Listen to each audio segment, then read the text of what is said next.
Maple Ridge, Ohio. A storm-drenched Friday night. I am standing on the shoulder of a rural road, shivering in the red glare of taillights. My name is Gloria Lawson, and I am watching my family decide which child to keep. My brother, the town hero, sits drunk in the driver's seat of a truck that just killed a girl. My father, the police lieutenant, is already rewriting the report. They think they can erase me to save their reputation. They think I will stay silent in the prison cell they built for me. But they forgot that even erased things leave a mark. Like, share, comment, and subscribe to our channel. We always appreciate the time you spent here with us.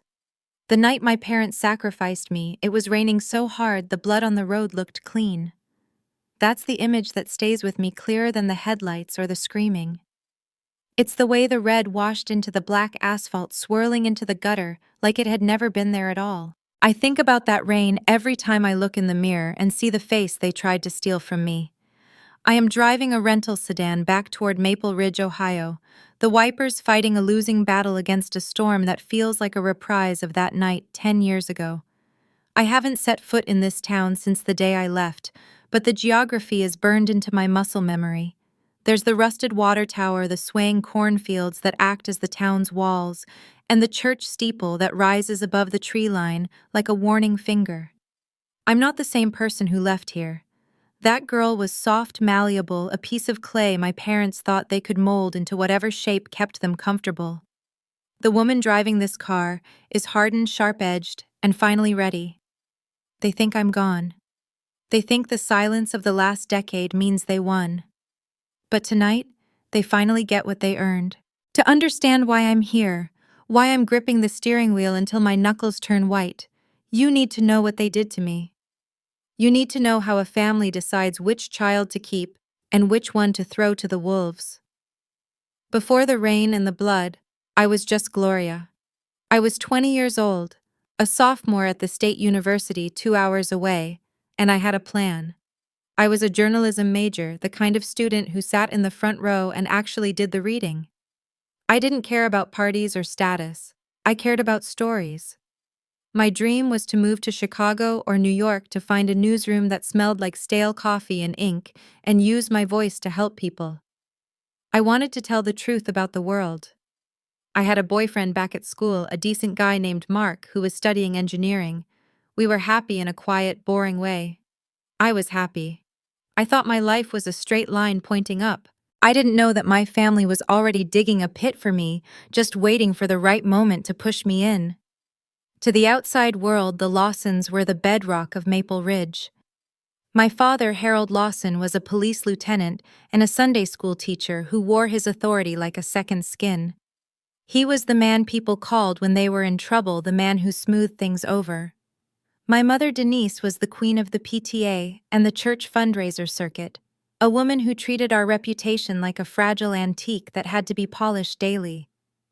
And then there was Carter, my older brother, the golden child. Carter was the small-town football legend, the quarterback with the blinding smile and the arm that was going to take him to a D1 scholarship and then, God willing, the NFL. Our family motto, repeated at dinner tables and during awkward silences, was always the same. We protect each other no matter what. It sounded noble when I was a child. It sounded like love. I didn't realize until it was too late that we didn't include me. I wasn't one of the protectors. I was the collateral. Maple Ridge loves a redemption story. They love the idea of resilience, of second chances, of the prodigal son.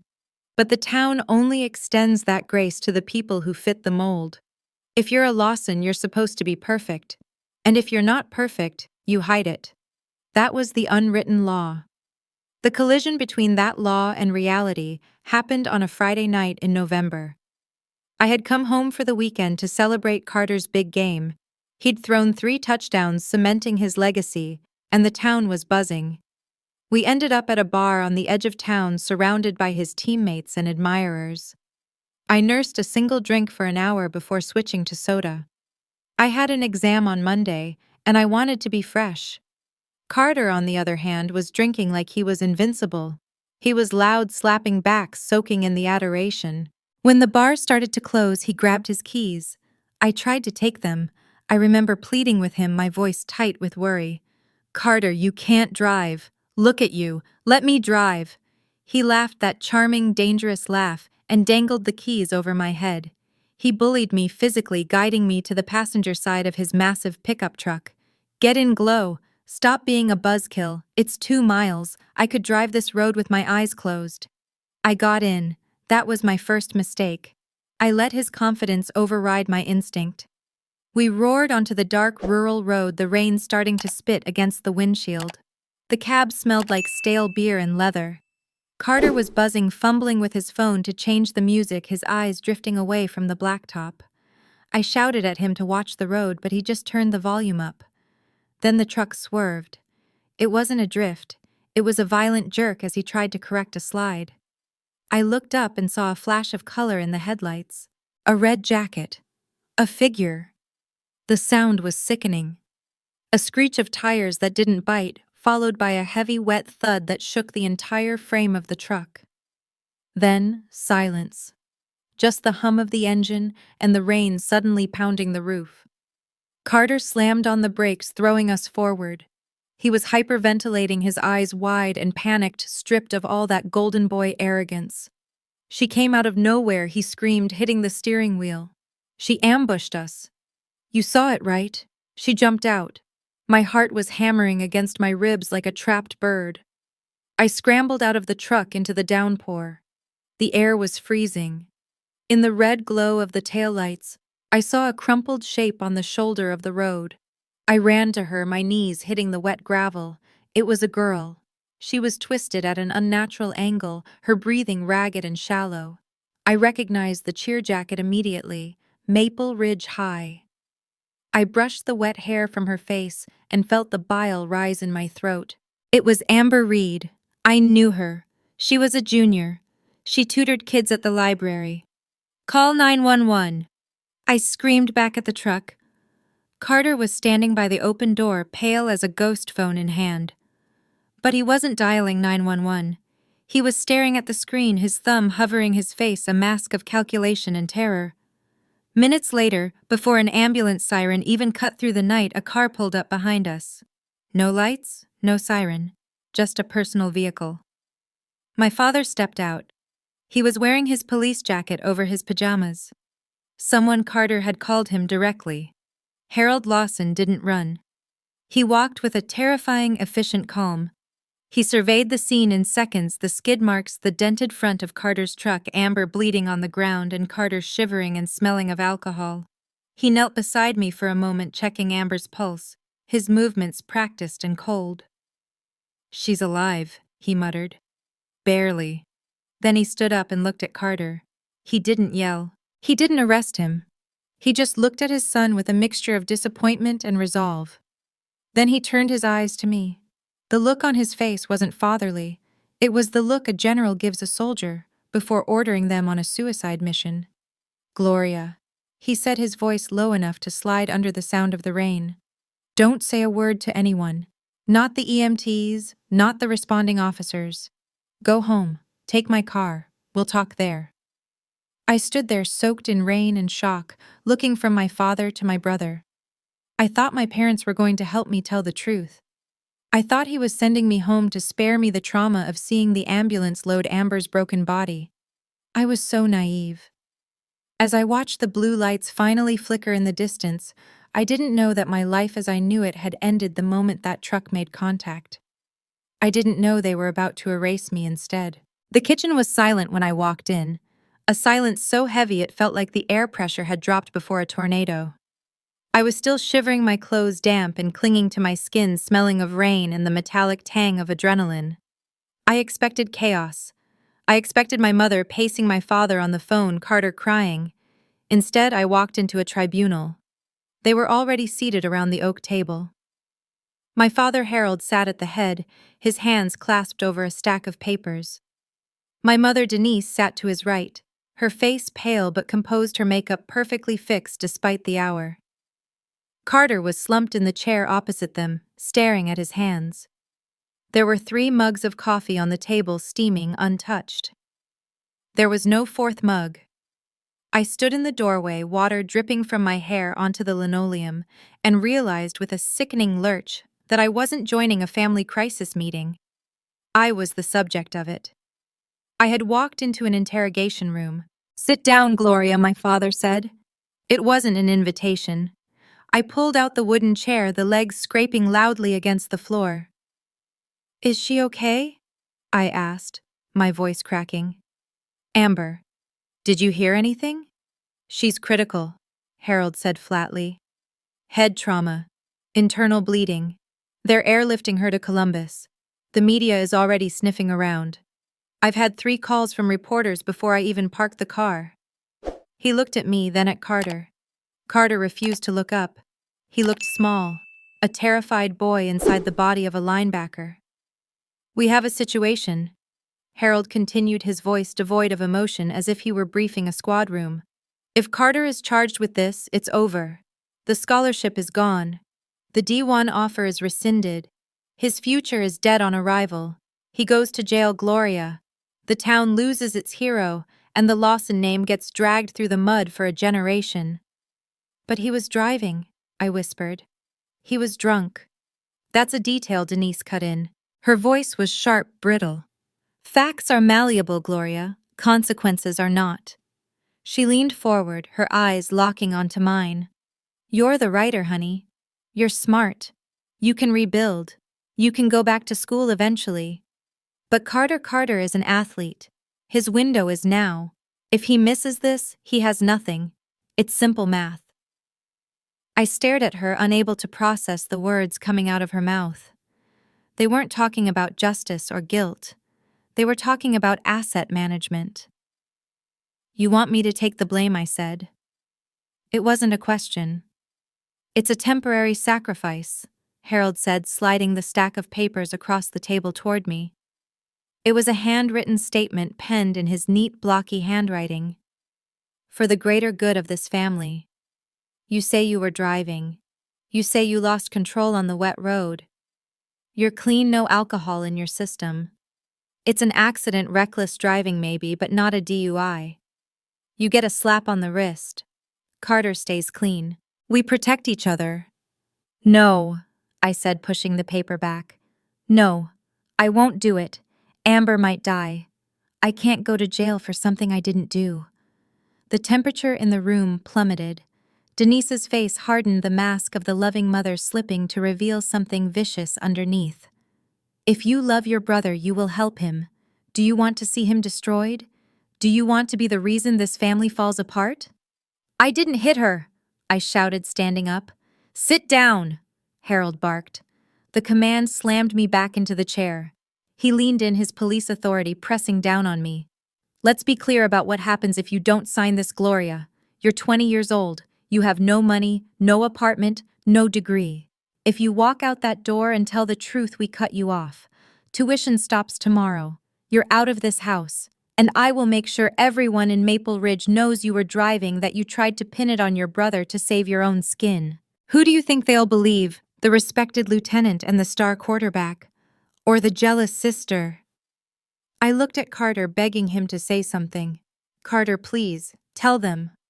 Carter finally looked up. His eyes were red, wet with tears, but there was no courage in them, only self-preservation. He looked away. Denise reached across the table and grabbed my hand. Her grip was painful. "If you don't do this, Gloria, we will erase you from this family. No photos, no holidays, nothing. It'll be like you never existed. Make the choice." I felt the walls closing in. I thought of Amber Reed fighting for her life in a helicopter somewhere above us. I thought of the truth. But then, I looked at the 3 of them, a united front of corruption. I was terrified. I was broke. I was a child in a room of monsters who knew exactly which buttons to push. They were weaponizing my love and my dependency against me. I picked up the pen. My hand was shaking so badly I could barely hold it. I read the first line. Gloria Lawson was operating the vehicle. I signed it. The signature was jagged, unrecognizable. It looked like someone else's name. Maybe that was the point. An hour later, Harold drove me to the station. He didn't take the main entrance. We went in through the back into the processing area that smelled of industrial cleaner and stale sweat. It was off hours, the skeleton crew on duty. He didn't speak to me as his daughter. He spoke to me as a suspect. Stand here. Face forward. The flash of the mugshot camera blinded me, leaving purple spots in my vision. I felt the cold, tacky ink on my thumbs as he pressed them onto the card. Right thumb, left thumb. The metal bench where I sat waiting for the paperwork was freezing, seeping the cold into my bones. Harold moved with efficient brutality, filling out forms, chatting quietly with the desk sergeant. He called me Ms. Lawson, not Honey, not Glow. As Harold walked away to file the report, a younger officer, one I recognized from Sunday school, came over to unlock my cuffs so I could sign the property bag. He leaned in close, his voice a barely audible whisper near my ear. "Why are you taking this?" he breathed. We both saw who got out of the driver's seat. I froze. I looked at him, my eyes wide. He knew. They all knew. But he glanced at Harold's back, stiffened, and stepped away. Fear. My father owned the truth in this town. The sentencing came 6 months later. The courtroom was packed. Amber Reed was still in the hospital in a coma she hadn't woken from. Her family sat in the front row, sobbing quietly. Denise sat in the pew behind me, dressed in black, dabbing at dry eyes with a tissue, putting on the performance of a lifetime for the jury. Carter sat next to her, staring straight ahead at the judge's bench, refusing to meet my eyes. The district attorney, a man who played golf with my father, pushed for a tough sentence. To set an example, he said, pointing a finger at me. To show that no family is above the law. The irony made me want to scream, but I had been silenced long ago. The judge read the verdict. Felony reckless driving, negligence, 3 years in the state penitentiary. The gavel banged a sound like a gunshot. The bailiff moved to cuff me. I turned around, desperate, looking for my mother, my father, my brother. I wanted a nod, a look of sorrow, anything that acknowledged the bullet I had just taken for them. Denise was checking her watch. Harold was straightening his tie, already looking toward the exit. Carter was studying his shoes. As the cold steel clicked around my wrist, the realization hit me harder than the truck had hit Amber. They weren't grieving for me. They were relieved. In that moment, I wasn't their daughter. I was their decoy. Prison doesn't smell like fear. It smells like industrial bleach and unwashed bodies, a chemical sting that coats the back of your throat and never leaves. The first night, lying on a mattress as thin as a yoga mat, I stared at the stained concrete ceiling and listened to the woman in the bunk above me weeping softly. I was terrified, my body curled into a tight ball, waiting for violence. But violence in prison isn't always a shank in the shower. Usually, it's the slow, grinding erosion of your humanity. You become a number. You become a chore. You become nothing. I learned to survive by becoming invisible. I kept my head down, my mouth shut, and my eyes open.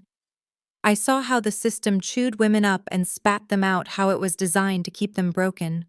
While the other inmates traded cigarettes or gossip, I traded my labor for time in the library.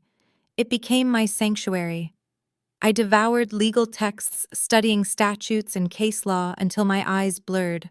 I earned my paralegal certificate sitting at a scratched metal table surrounded by women who had done terrible things, and women who, like me, were just the fall guys for men who would never see the inside of a cell. I built a shell around the soft, trusting girl I used to be. That girl died in cell block C. The woman who replaced her was forged in silence. The silence from home was the loudest part of my sentence. For the first month, I waited for letters. I waited for visits. I told myself they were just giving it time, letting the heat die down. But the mail call came and went day after day, and my name was never called. Mark, my college boyfriend, sent one letter 3 months in. It was short-typed and cowardly. He said he was under pressure from my parents, that associating with me was hurting his prospects, that it was better if we just let go. I wrote back anyway, begging for a connection to the world I'd lost. He never replied. The only updates I got about my family came from the prison's communal TV and the local newspapers that circulated through the block. One afternoon, I saw a familiar headline in a crumpled copy of the Maple Ridge Gazette. Faith and forgiveness, the Lawson family stands strong. There was a photo of Harold and Denise looking solemn and noble, holding hands on the church steps. The article quoted them extensively. They weren't hiding my crime, they were marketing it. They framed themselves as the stoic, godly parents who refused to let one bad choice erase our love, while simultaneously painting me as a wayward soul they were praying for. They turned my incarceration into a morality tale for their Sunday school classes. I was the cautionary tale.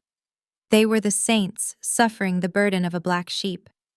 I wanted to scream, to tear the paper to shreds, but I just smoothed it out and stared at their faces. They looked richer. They looked happier. They looked free. The final straw, the moment that severed the last thread of hope I had for them, arrived in an envelope from my Aunt Linda. She was the only one who dared to write usually just generic cards with Bible verses. But this time she included a glossy brochure. It was the annual Lawson Christmas card. For 20 years, that photo had been a production, matching sweaters, perfect lighting, the four of us smiling like a toothpaste ad. I looked at the cover. It was Harold, Denise, and Carter. They were standing in front of the fireplace, beaming. The composition was perfect. Too perfect. I looked closer and realized the photo was from 2 years ago, a photo I had been in. They had digitally cropped me out. Where my shoulders should have been, there was just the blurred edge of the mantelpiece. A note from Linda fell out of the brochure. Her handwriting was shaky. "They're telling people you're not in the picture anymore, Gloria. They talk about you like you're dead. I thought you should know." I sat on my bunk holding the glossy card until my fingerprints made dents in the paper.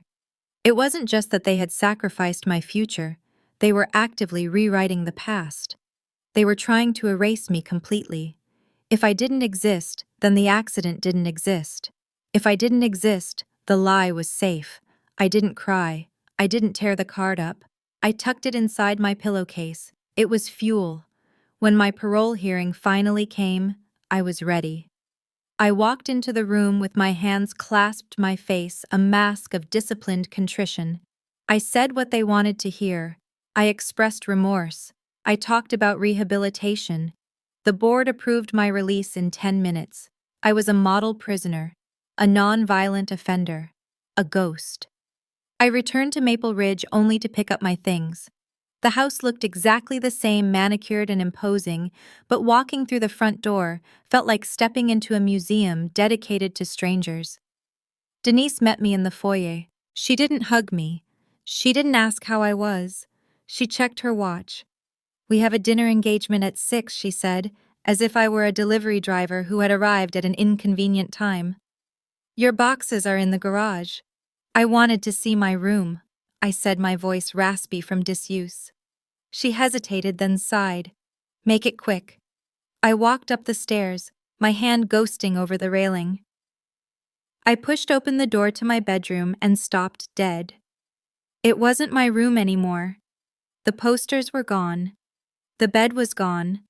My desk where I had written my college essays was gone. It was now Denise's home office.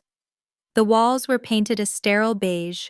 Shelves were lined with trophies and plaques, mostly Carter's, some of hers for community service.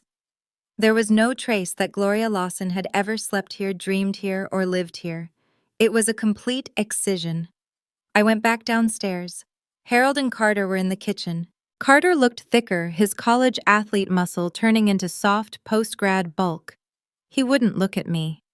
Harold glanced up from his tablet, his eyes cold behind his glasses.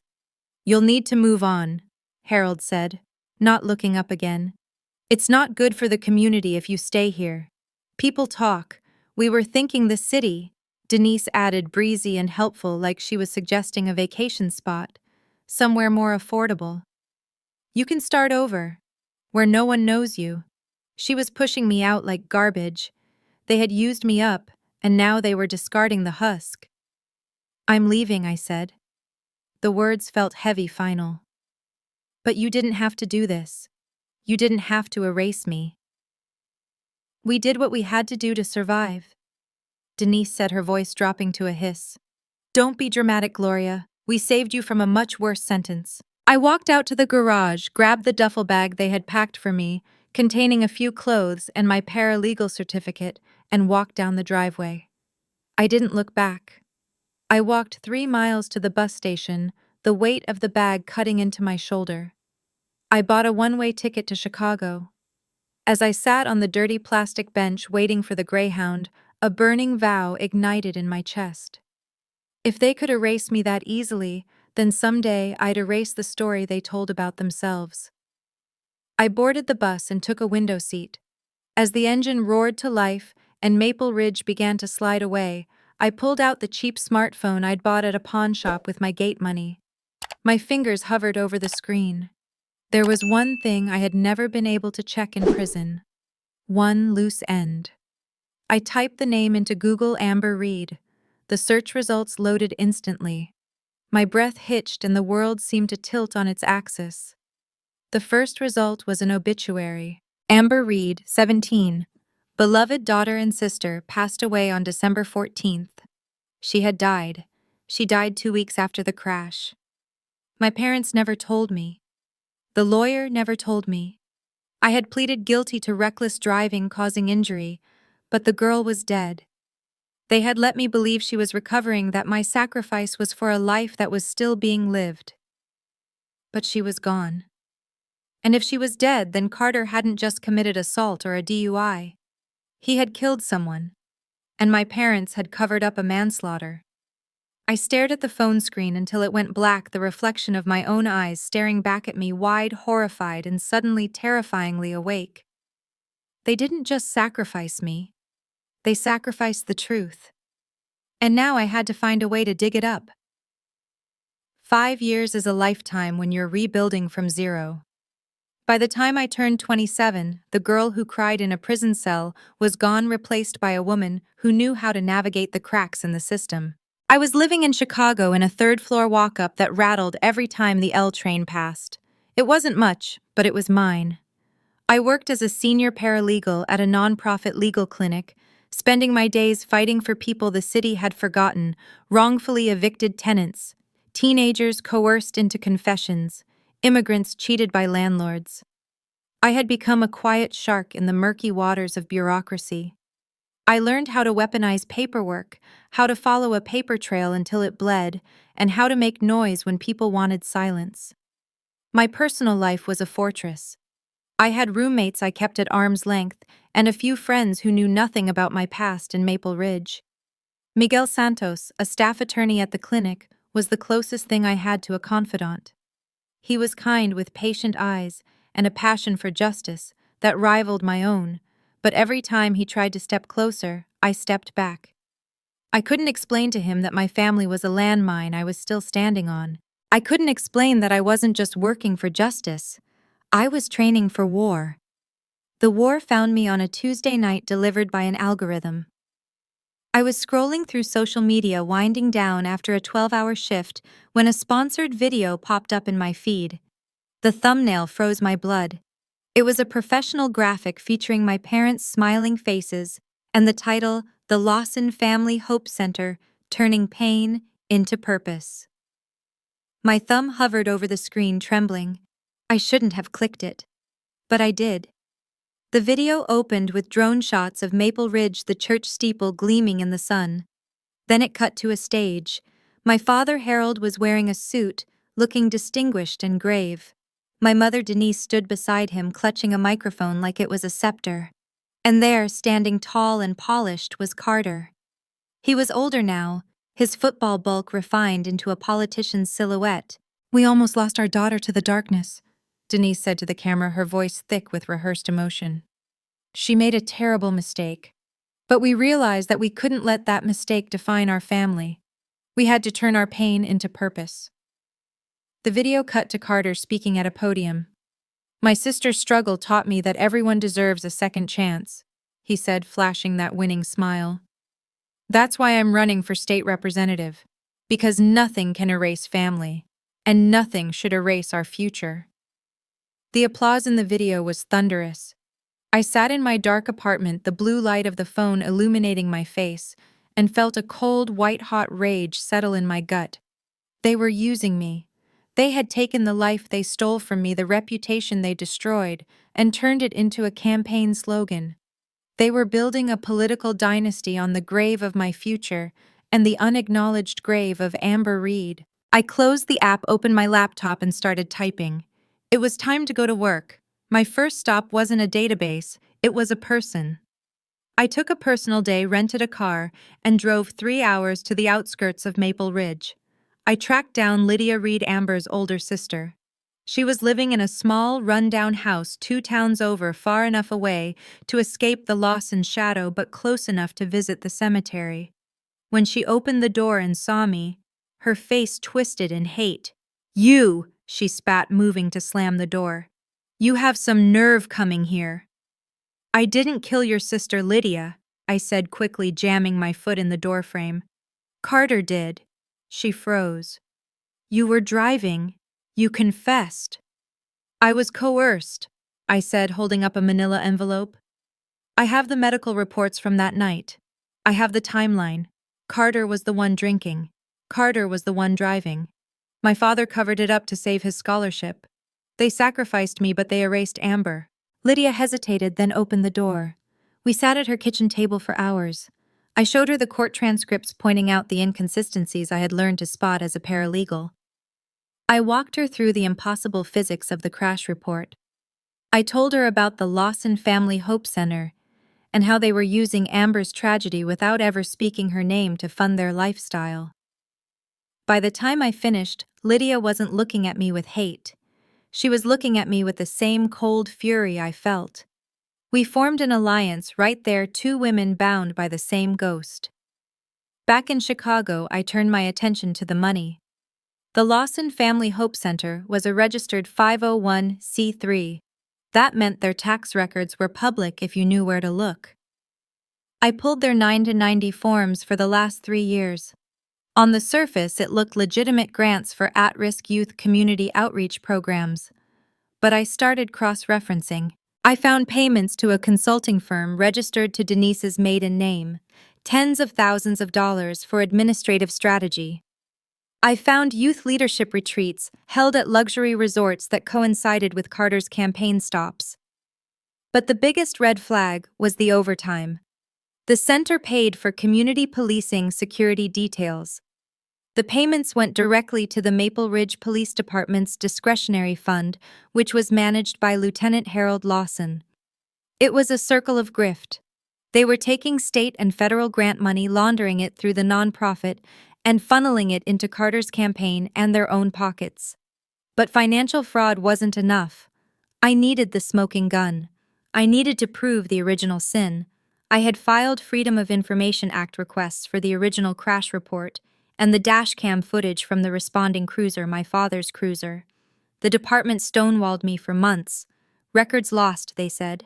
Corrupted files. Then a week after my visit to Lydia, a padded envelope arrived at my apartment. No return address. Inside was a flash drive and a handwritten note on plain paper. I saw the video of Carter's speech. "I can't sleep anymore. This is what your parents buried." I plugged the drive into my laptop. The video file was dated 10 years ago. It was dashcam footage. I clicked play. The grain was heavy, the rain slashing across the lens, but the image was unmistakable. My father's personal vehicle pulled up behind Carter's truck. The headlights illuminated the scene. I watched as my father stepped out. I watched myself, young and terrified, kneeling by Amber. And then, clear as day, I saw the driver's side door of the truck open. Carter stumbled out. He fell against the frame, clearly intoxicated. The audio crackled, but the voices were audible. "Get him in the car," my father's voice barked. He turned to a younger officer, the one who had sent me this drive. "Change the log. The girl was driving. Carter wasn't here. You understand me. This never happened." "But, Lieutenant, the girl—" the young officer stammered. "The girl is handling it," Harold snapped. "Do as you're told." I paused the video. The room was silent save for the hum of the hard drive. I sat back in my chair, my heart pounding a rhythm of pure, undistilled vindication. I looked at the frozen image of my father orchestrating the destruction of my life. I closed the laptop with a snap.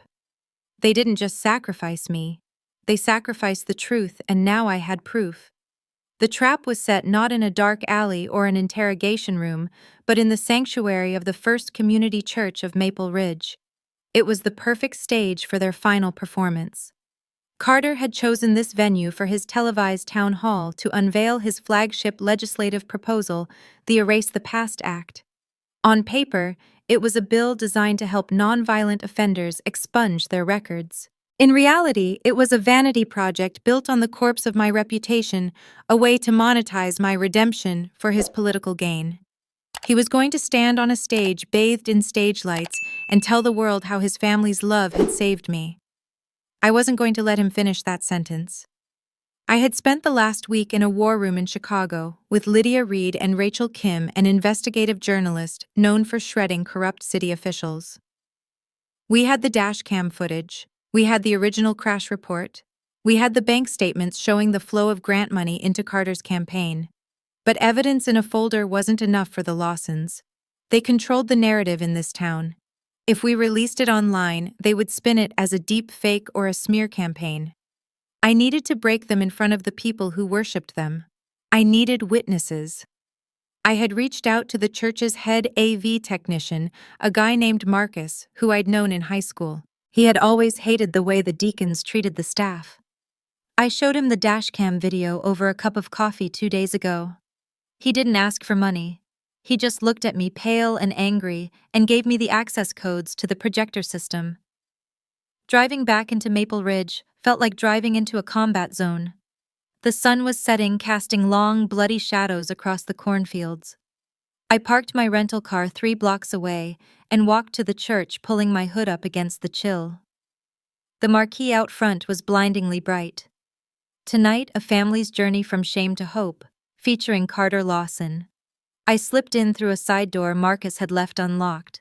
The sanctuary was packed. 2,000 people filled the pews, neighbors, former teachers, shop owners. The air smelled of expensive perfume and anticipation. I found Lydia sitting in the back row, hidden in the shadows of the balcony overhang. She looked terrified, clutching her purse with white-knuckled force. I sat beside her and took her hand. "It ends tonight," I whispered. On stage, the production value was Broadway level. A massive screen displayed a soft focus photo of our family, the one with me cropped out. My parents sat in velvet chairs to the left, looking like royalty. Harold was in his dress uniform, medals gleaming. Denise was wiping a tear from her cheek as the choir finished a hymn. Then Carter walked out. The applause was deafening.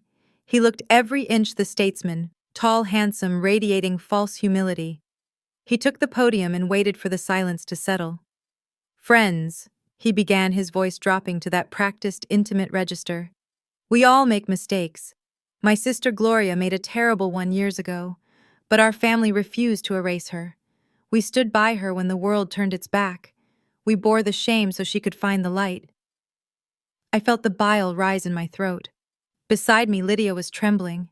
"Tonight," Carter continued, "I am launching a new initiative in honor of the victim of that tragic night, the Amber Reed Memorial Fund." He paused for effect, looking somber. "We can't bring her back, but we can ensure her memory lives on through forgiveness." He was using the name of the girl he killed to launder his own guilt. That was the signal. "To understand how far we've come," Carter said, sweeping his hand toward the giant screen behind him, "I want to share Gloria's story with you." He nodded to the sound booth. That was Marcus's cue. Instead of the inspirational piano music and the montage of my troubled youth that Carter had prepared, the screen flickered to static.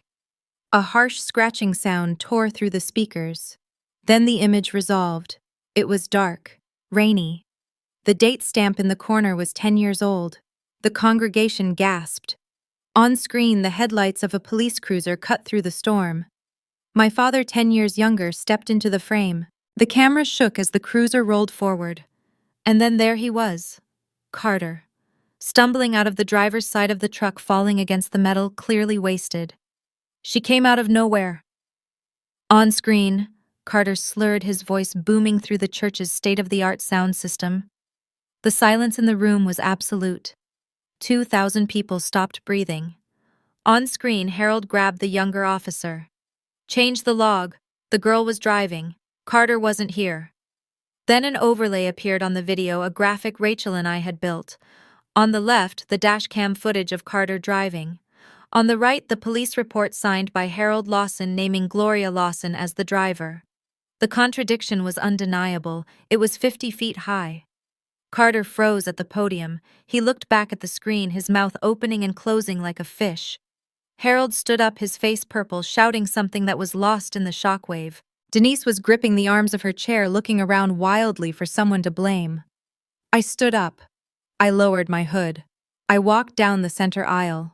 The sound of my boots on the hardwood floor echoed in the silence. Heads turned. A ripple of whispers followed me like a wave. "It's her. It's Gloria." Harold saw me first. "What is she doing here?" he bellowed, his voice cracking. "Security, get her out of here!" But the security guards, local off-duty cops, didn't move. They were staring at the screen at the proof of their lieutenant's corruption. I walked up the stairs to the stage. Carter was backed against the podium, looking at me with pure terror. I reached out and took the microphone from his hand. He didn't fight me. He was paralyzed. I turned to face the crowd.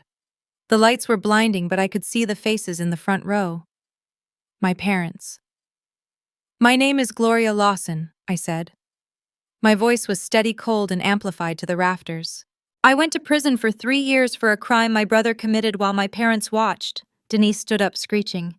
"She's lying. She's mentally unstable." I wasn't driving. I continued, ignoring her. "The night of the accident, my family ambushed me in our kitchen. They told me that if I didn't take the fall, they would cut me off. They told me Carter's football scholarship was worth more than my life. They threatened to erase me from this family." I looked directly at Denise. "And you did. You cropped me out of the photos. You stopped saying my name, but you didn't erase the truth." I gestured to the back of the room. "Lydia, please come up." Lydia walked down the aisle, tears streaming down her face, but her head held high. She climbed the stairs and stood next to me. "This is Lydia Reed," I said. "The sister of Amber Reed, the girl my brother killed, the girl my parents let die while they were busy protecting their reputation." Carter sank to his knees, burying his head in his hands. "But it wasn't just about the crash," I said. "Marcus, the next slide." The screen flipped. The dashcam footage disappeared, replaced by spreadsheets, bank statements. "This is the financial record of the Lawson Family Hope Center," I narrated, pointing to the highlighted rows. "State grants intended for at-risk youth. Transferred here to the consulting fees account owned by Denise Lawson. And here to the campaign finance account for Carter Lawson." A murmur of rage started in the back of the room and swept forward. People were standing up. Phones were out, recording everything. Rachel Kim had already pushed the story live. I could hear the collective ping of notifications rippling through the crowd. "They didn't just sacrifice me," I said, my voice rising over the growing noise. "They stole from you. They used the money meant for your children to pay for their silence." I looked at my father. He wasn't blustering anymore. He was staring at the back of the room. The double doors swung open. 4 men in suits walked in, followed by uniformed state troopers. The lead agent held up a badge that caught the stage lights. "Federal agents!" he shouted, his voice cutting through the chaos. He walked straight down the aisle, his eyes locked on the stage. He didn't look at me. He looked past me. He stopped at the foot of the stairs and looked up at my father and brother. "Harold Lawson, Carter Lawson," he said, the words ringing out like a judgment from God. "You need to come with us." The sanctuary, once a vessel of hushed reverence, had dissolved into a riot of noise and confusion. The arrival of the federal agents didn't silence the room. It shattered the suspended reality my family had maintained for a decade. Harold Lawson, a man who had treated the law as his personal enforcement arm, tried to stand his ground at the edge of the stage. He didn't look like a suspect. He looked like a king offended by a peasant's revolt. He puffed out his chest, the medals on his uniform catching the light, and pointed a trembling finger at the lead agent. "You have no jurisdiction here," Harold barked, his voice straining against the rising din of the crowd. "I am a lieutenant in this county. I demand to speak to the sheriff." The agent didn't blink. He walked up the stairs with the terrifying calmness of a man who has done his homework. "We're way past the sheriff, Mr. Lawson. You're being indicted on federal charges: obstruction of justice, evidence tampering, wire fraud, misappropriation of state funds, and conspiracy to commit racketeering." He pulled a pair of handcuffs from his belt. The metallic click-click as he tested the ratchet cut through the air sharper than any sermon. Beside him, Carter was unraveling. The politician's mask had sloughed off, leaving behind the terrified drunk teenager from the truck. He grabbed the microphone, the feedback squealing. "This is a political witch hunt," he screamed, sweat beading on his forehead. "My sister is a felon. She's lying to destroy the Erase the Past Act. She's jealous." But the crowd wasn't buying it anymore. The spell was broken. A woman in the third row stood up. Mrs. Higgins, who ran the bakery and had donated thousands to the center. "We saw the bank statements, Carter," she shouted. "You bought a boat with the money for the after-school program." "Liar," someone else yelled. "Murderer." Denise didn't look at the agents. She didn't look at her husband or her son. She turned her gaze on me. Her face was a ruin of running mascara and contorted rage. She collapsed into the nearest pew, wailing not with grief, but with accusation. "You did this," she shrieked, pointing a manicured finger at me. "You ungrateful, spiteful girl. You've destroyed this family. We gave you everything and you burned it down." I stood center stage, Lydia beside me, and watched them fall. I expected to feel a surge of triumph, a fist-pumping victory. Instead, I felt a heavy, hollow ache. I was watching the people who were supposed to love me be put in chains. It was necessary. It was justice. But the little girl inside me, the one who just wanted her dad to be proud of her, was quietly grieving. The agents moved in. They cuffed Harold first. He struggled briefly in instinctual resistance before the younger agents forced his arms behind his back. Then they took Carter. He was sobbing now, open and ugly, begging his daddy to fix it. Harold couldn't fix it. Harold couldn't even fix his own tie, which was now crooked, as they marched him toward the exit. As they led the Lawson men down the center aisle, the press photographers who had been waiting outside for the triumphant rally burst through the double doors. Flashbulbs erupted like lightning storms. They captured the image that would define Maple Ridge for the next 20 years, the pillar of the community and the golden boy heads, bowed wrists bound, being led past the very people they had preached morality to. Denise was helped out by a reluctant deacon still screaming about my betrayal until the heavy oak doors swung shut behind her. The aftermath was a slow-motion earthquake. The town of Maple Ridge fractured. In the diners and the barber shops, the arguments were vicious. Some people, the diehards, still clung to the lie, accusing me of doctoring the footage, calling me a traitor. But the majority felt the sting of betrayal. They realized that the Lawson values they had aspired to were just a coat of paint over a rotting structure.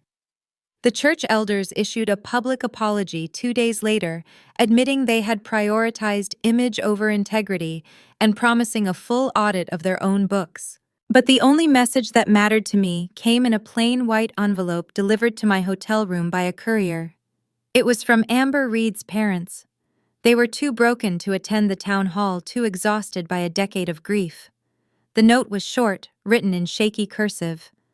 "We always knew something was wrong. We just didn't have the power to fight them. Thank you for finally saying her name. Thank you for giving her back to us." I held that note against my chest, and finally, for the first time since I stepped out of prison, I cried. 2 months later, I stood in a courtroom in Columbus. This time, I wasn't wearing a jumpsuit. I was wearing a navy suit, standing next to a high-powered civil rights attorney from Chicago who had taken my case pro bono. The legal team had petitioned the court to vacate my conviction, based on the new evidence, the dashcam footage, the falsified police reports, and the testimony of the officer who had sent me the drive. The judge was a stern woman who had clearly read every page of the filing. She looked down at me over her spectacles. "Ms. Lawson," she said, her voice echoing in the chamber, "it is the opinion of this court that you were sacrificed on the altar of family reputation. The justice system failed you because it was manipulated by those sworn to uphold it." She banged her gavel. "The conviction is vacated. The record is expunged. You are free." The relief wasn't a wave. It was the removal of a weight I hadn't realized was crushing my lungs. The felon checkmark on housing applications, the side eyes from potential employers, the shame that walked into every room before I did it was gone.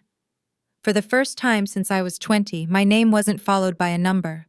But the war wasn't quite over. The criminal cases against my father and brother were proceeding, but the civil fallout was just beginning. The insurance company backing the Lawson Family Hope Center was desperate to settle before the lawsuits drained them dry. I sat in a glass-walled conference room in downtown Chicago, staring at a settlement offer that had enough zeros to buy a house in the suburbs and never work again. Across the table, a sleek lawyer slid a document toward me. "It's a generous offer, Ms. Lawson," he said, his smile tight. "Compensation for wrongful imprisonment, defamation, emotional distress. It sets you up for life. No more battles." I looked at the document. Then I looked at the thick packet stapled to the back of it. "And this standard non-disclosure agreement," he said breezily. "It just stipulates that you won't discuss the specific internal financial workings of the center or the deeper details of the police department's involvement in the media. We want to move forward, not look back." My own lawyer leaned in. "Gloria, you could walk away today. You win. You never have to think about them again." I touched the paper. It was tempting. God, it was tempting. To take the money and disappear to an island, to truly erase the past. But then I thought about the kitchen table 10 years ago. I thought about how I had signed a paper to buy my family's safety and how it had cost me my soul. This was the same deal. They were trying to buy my silence again. They wanted to pay me to bury the systemic rot so they could rebuild it under a new name. I slid the check back across the table. "I'm not signing it," I said. The lawyer's smile faltered. "Ms. Lawson, without the NDA, the offer is significantly different. You're walking away from millions." "I'm not walking away from anything," I said, standing up. "I'm walking toward the truth. You can't erase what happened to me, and I won't let you erase what they did to this town. I'll take the statutory compensation from the state, but I'm keeping my voice." I walked out of the high-rise and drove back to Maple Ridge one last time. I met Lydia in front of the building that used to be the Lawson Family Hope Center. The sign had been torn down, leaving a ghost outline of the letters on the brick. The windows were dark. It looked like a hollowed-out shell, a monument to a lie. Lydia was leaning against the wall, smoking a cigarette. She looked lighter, younger, as if the burden of hatred had been lifted. "They're talking about tearing it down," she said, gesturing to the building. "Turning it into a parking lot. Erasing the evidence." I looked at the structure. It was solid brick. It had good bones. It had just been filled with poison. "We shouldn't tear it down," I said quietly. "That's what they would do. Hide the history. Pretend it never happened." Lydia looked at me, squinting against the sun. "So, what do we build here instead?" I looked at the empty space where the sign used to be, and for the first time in 10 years, I saw a future that belonged to me. A year later, the building doesn't smell like fresh paint anymore. It smells like pizza rolls, marker fumes, and the sweaty energy of 50 teenagers who finally have somewhere to go. The space that was once the sterile, hushed lobby of the Lawson Family Hope Center is now the main common room of the Amber Reed Community House. There are no velvet ropes here. There are beanbag chairs, mismatched desks, donated by local businesses, and a constant chaotic hum of activity. I stood on the second-floor landing, looking down at the controlled chaos. Lydia was in the center of it, directing a group of high school sophomores setting up for an open mic night. She looked different. Her shoulders were down, her laugh loud and frequent. She wasn't just Amber's grieving sister anymore. She was the architect of her own life. My life has found a new rhythm, a beat. I compose myself. I split my time between Chicago and Maple Ridge now. In the city, I lead an investigative unit for a regional justice organization, hunting down the kind of systemic corruption that thrives in the dark. In Maple Ridge, I help run this place. I'm not hiding in either city. I'm whole in both. Miguel walked up beside me, handing me a paper cup of coffee. He had driven down for the weekend to help with the mural unveiling. We've been taking it slow, a quiet, steady burn that feels nothing like the desperate conditional love I grew up with. He doesn't want to save me, and he doesn't need me to save him. He just likes standing next to me. You ready for this afternoon? He asked, nodding toward the draped wall outside. Almost, I said, taking a sip. I have one errand left to run, one last thing to close the file. I drove to the state correctional facility alone. The sky was a bruised purple, the kind of heavy, low-hanging cloud cover that used to make me feel trapped. Now it just looked like weather. I navigated the security checkpoints with the practiced ease of someone who had been on the other side of the bars. The pat down the metal detector, the heavy buzz of the magnetic locks. It was familiar, but it didn't own me anymore. I sat in the visitation room, separated from the prisoner side by thick, smudged glass. I had requested to see them both at the same time. I needed to see them together, to see the unit that had crushed me, so I could realize how small they actually were. They were led in separately. Harold looked deflated. Without his uniform, without his badge, he was just an aging man with bad posture and gray skin. The arrogance was still there, but it was brittle now. Denise looked severe, her hair dull, her mouth set in a permanent line of bitterness. They sat down, picking up the black receivers on their side of the glass. I picked up mine. "You must be proud of yourself," Harold said, his voice tinny through the phone line. He didn't say hello. "Coming here to gloat. You put your own father in a cage, Gloria. You let the state tear apart a decorated officer because you couldn't keep your mouth shut. The system is corrupt," he continued, leaning in, his eyes manic. "The judge was biased. The jury was tampered with. We're appealing. We'll be out in a year, and then we'll see who has the last laugh." He was delusional. He was serving 15 years. He would die in here. Denise cut him off. Her eyes bored into mine, cold and hard as flint. "You destroyed our family," she hissed. "We gave you a life. We gave you a home. And you traded it all for… what?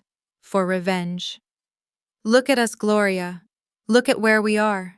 Was it worth it?" I looked at them. Really looked at them. For years, their approval was the oxygen I needed to breathe. I had starved for it. I had gone to prison for it.